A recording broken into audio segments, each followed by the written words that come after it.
Family photo frame. रविवारचा दिवस होता. गट्टू चिंकी बाबांच्या फोन सोबत खेळत होते. बाबा न्यूजपेपर वाचत होते. तू केव्हाचा गेम खेळतेस चिंकी? दे, आता माझी पाळी आहे. थांब ना गट्टू, अजून फक्त 5च मिनिट. आता मी पुढच्या लेवलला पोहोचणारच आहे. तेवढ्यात आई बाल्कनीतून येते. तिच्या हातात काही सुंदर अशी फुलं होती. बघा बरं, मी कशी दिसतीये? आईनं बाल्कनीतून आणलेली फुलं आपल्या केसांमध्ये माळली होती. वाव आई, तू तर खूपच सुंदर दिसतीये. हो आई, तू खूप गोड दिसतीये. ओ आयडिया. आई, तू अशीच उभी राहा. मी बाबांच्या फोन मधून तुझा एक फोटो काढतो. बिलकुल. तुझी आई आज इतकी छान दिसतीये. तिचा एक फोटो तर व्हायलाच हवा. ठीक आहे गट्टू, चल मी पोच देते. गट्टू आईचे छान छान फोटोज काढू लागतो. ए थांब थांब, मलाही आई सोबत फोटो काढायचा आहे. मग चिंकी सुद्धा आई सोबत जाऊन उभी राहते. मलाही एक फूल दे ना. हो हो, हे घे चिंकी. आई चिंकीच्या केसांमध्ये एक फूल माळून देते. मग आई आणि चिंकी सोबत पोज देतात. ओहो, क्या बात है. दोघी काय पोज करतायत. वाह. अरे बघा, किती मस्त फोटोज आलेत. अरे हो गट्टू, एकदम बरोबर. फोटोज तर खरंच खूप मस्त आलेत. जर एवढे छान फोटो येतच असतील तर एक काम करूया. चला सोबत एक फॅमिली फोटो काढूया. हा, ही मस्त आयडिया आहे. चला या, सगळे सोबतच फॅमिली फोटो घेऊ. थांबा थांबा, मी कॅमेरा समोर टेबलवर ठेवून टायमर लावतो. सगळे म्हणा चीज. चीज.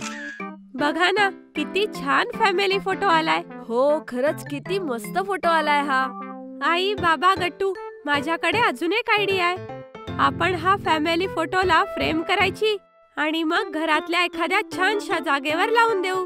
हो हो चिंकी, माझ्या मनातही हाच विचार येत होता. चला असंच करूया. आज माझी सुट्टी आहे. आज संध्याकाळी जाऊन मी हा फोटो फ्रेम करून आणतो.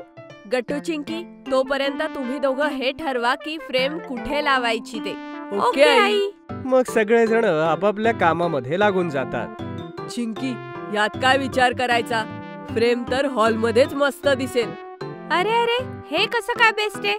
आईने तर आपल्या दोघांना सांगितलंय की जागा ठरवा. मग तू एकटा कसा काय ठरवू शकतो कोणती जागा बेस्ट आहे ते? ओहो, मग तू सांग, तुला कुठली जागा आवडते? मला असं वाटतं की फ्रेम तर आपल्या रूम मध्ये लावायला हवी. बघ, तिथे जागा पण रिकामी आहे. अगं चिंकी, तू हे काय बोलतीयस बरं? आपल्या रूम मध्ये फ्रेम लावायचा काय फायदा? तो फॅमिली फोटो आहे. आपल्या दोघांचा थोडीच फोटो येतो. नाही, पण मला हॉल मध्ये फोटो नाही लावायचा. आणि मला आपल्या रूम मध्ये नकोय. फ्रेम कुठे लावायची या बाबतीमध्ये गट्टू चिंकी आपापसात भांडू लागतात. अरे अरे, काय चाललंय हे मुलांनो? एवढ्याशा गोष्टीवरून भांडताय? अरे प्रेमाने मिळून ठरवा ना की काय करायचंय. ह्याच्यात काय भांडायचं? गट्टू आणि चिंकी एकमेकांकडे तोंड फुगवून बसतात. तेव्हा बाबा म्हणतात, बघा मुलांनो, मी आता चाललोय फोटो फ्रेम बनवायला. मी परत येईपर्यंत तुम्ही जागा डिसाइड करून ठेवा. ओके? ओके बाबा. खूप उशीर झाला आणि बाबा येताना फोटो फ्रेम सोबत आणतात. या सगळे मिळून बघूया की फोटो फ्रेम कशी झाली ते. मग बाबा फोटो फ्रेम काढून ती टेबलवरती ठेवतात. वाव, अरे वा, आपला हा फॅमिली फोटो किती सुंदर दिसतोय. हा, बरोबर म्हणालीस. तर सांगा गट्टू चिंकी, काय डिसाइड केलं दोघांनी तुम्ही? कुठे लावायची आता ही फ्रेम? अरे, हे काय विचारताय तुम्ही? ह्यांनी अजून काहीही नाही ठरवलंय. हे केव्हाचे भांडतायत. अरे, मी म्हणालो होतो ना, मी येईपर्यंत तुम्ही ठरवून ठेवा म्हणून. आता सांगा काय करायचं ते. मला तर काहीच कळत नाहीये बाबा, तुम्हीच सांगा काहीतरी. बघा, हे फोटो काढण्याचा प्रकार आईने सुरू केला होता. तर आपण एक काम करूया. ही फोटो फ्रेम कुठे लावायची हे आईच ठरवेल. हो बाबा, हेच बेस्ट आहे. आई, फ्रेम कुठे लावायची हे तूच ठरव. सगळ्यांचं बोलणं ऐकून आई विचारात पडते. जर मला विचाराल तर ह्या फोटो फ्रेमला प्रवेशद्वाराजवळ लावावं. जो कोणी दारातून आत येईल त्याचं लक्ष सगळ्यात आधी ह्या गोड फॅमिली फोटोवर जाईल. वा बाई, काय आयडिया आहे. हो आई, मी तुझ्या सोबत आहे. ही आयडिया आधी मला का नाही सुचली?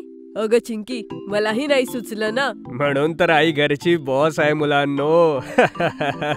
हो हो, थँक्यू मुलांनो. चला लवकर ही फोटो फ्रेम लावूया. मी खिळे आणि हातोडी आणते. आणि आई सगळं सामान घेऊन येते आणि बाबांना देते. चिंकी धावत जाते आणि एक डस्टिंगचं कापड आणते. काय झालं चिंकी, हे डस्टिंगचं कापड का आणलंस? आई, मी फ्रेम लावल्यानंतर ती ह्या कपड्याने नीट साफ करेन आणि रोज मीच ते स्वच्छ करेन. ओ व्हेरी गुड चिंकी. मुलांनो, मागे सरका. मी फ्रेम आता लावतो आहे. बघा कोणाला काही झालं नाही पाहिजे. ओके बाबा.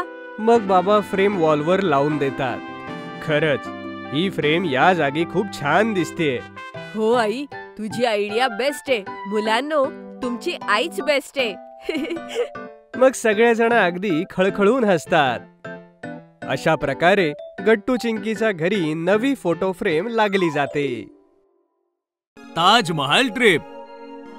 एकट्यामध्ये टीव्ही बघण्यात काही मजा येत नाही. त्याहून दुप्पट मजा मित्रांबरोबर टीव्ही बघण्यात आहे. कारण की टीव्ही बघता बघता खूप साऱ्या गप्पा आणि मस्ती पण होत असते. गट्टू चिंकी त्यांच्या मित्रांसोबत घरी बसून टीव्ही पाहत होते. चला मित्रांनो, आम्ही तुम्हाला घेऊन जातोय इंडियन मॉन्युमेंट्सच्या दुनियेमध्ये, जिथे ताजमहल, कुतुब मिनार, चार मिनार जसे अद्भुत मॉन्युमेंट जवळून पाहूया आणि त्यांच्याविषयी भरपूर रोचक गोष्टी देखील ऐकूया. तर राहा आमच्या सोबत तुमच्या आवडत्या चॅनलवर, आई इंडियावर. सगळी मुलं टीव्ही समोर डोळे, कान आणि ध्यान देऊन बसले होते आणि कार्यक्रम बस आता सुरूच होणार होता. आणि तेवढ्यात अचानक टीव्हीचा स्क्रीन ब्लॅक झाला. अरे यार, या लाईटांना पण आत्ताच जायचं होतं.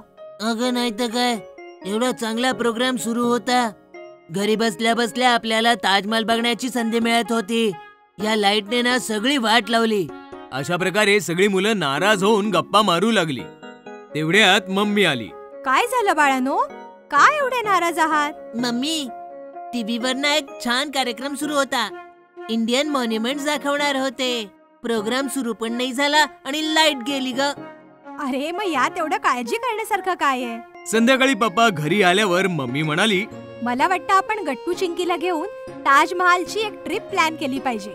अगं हो का नाही, नक्की जाऊया ना. मलाही माझ्या दिल्लीवाल्या क्लायंट सोबत काही मीटिंग करायच्या आहेत. तिथूनच पुढे आग्र्याला जाऊया आणि मग ताजमहाल पण बघून घेऊ. गट्टू चिंकीनी मम्मी पप्पांचं हे म्हणणं ऐकलं तेव्हा त्यांना स्वर्गही ठेंगणा झाला. मग काय, एके दिवशी गट्टू पिंकी प्लेन मध्ये बसून मम्मी पप्पांसोबत दिल्लीच्या दिशेने निघाले. सर्वजण दिल्लीला आले. तिथनं एक प्रायव्हेट कार घेतली आणि मग आग्र्याच्या दिशेने कूच करू लागले. वाव, किती ब्युटिफुल शहर आहे हे आग्रा. आग्रा शहर खूपच सुंदर आहे, पण ताजमहालाने आग्र्याचं नाव अजूनच सुंदर बनवलंय. जो ही ऐकतो त्याचं मन ताज ताज होऊन जातं.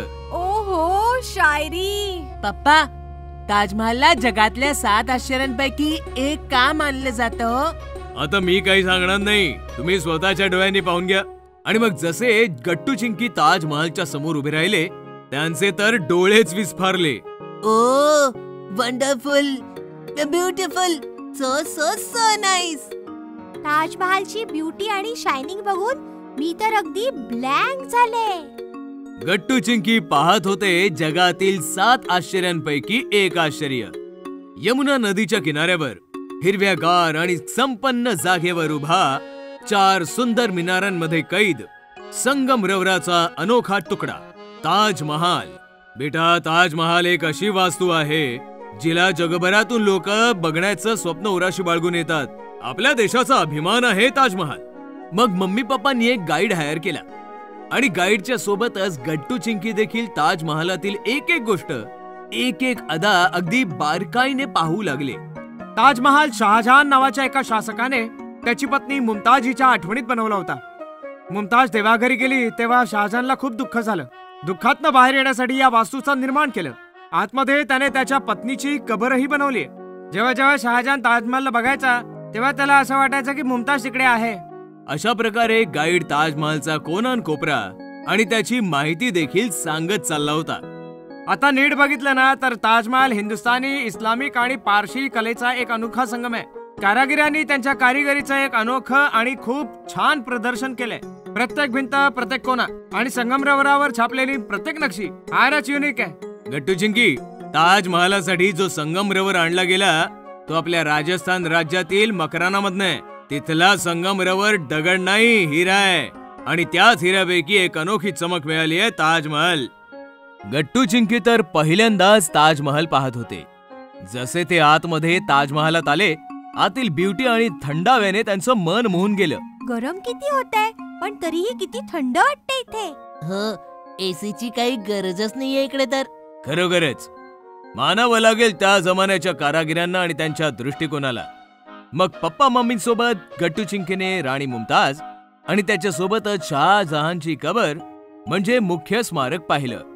राणी मुमताज गेल्यानंतर जेव्हा शहाजहान वारले तेव्हा त्यांची कबर देखील मुमताजच्या जवळच बांधली गेली, जेणेकरून दोघांच्या आठवणी एकत्र राहू शकतील.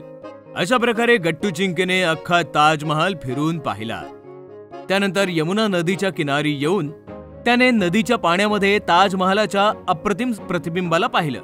जागोजागी बरंचसं फोटो सेशन केलं आणि 5 वाजता कारमध्ये बसून सर्वजण हॉटेलच्या दिशेने प्रयाण करू लागले.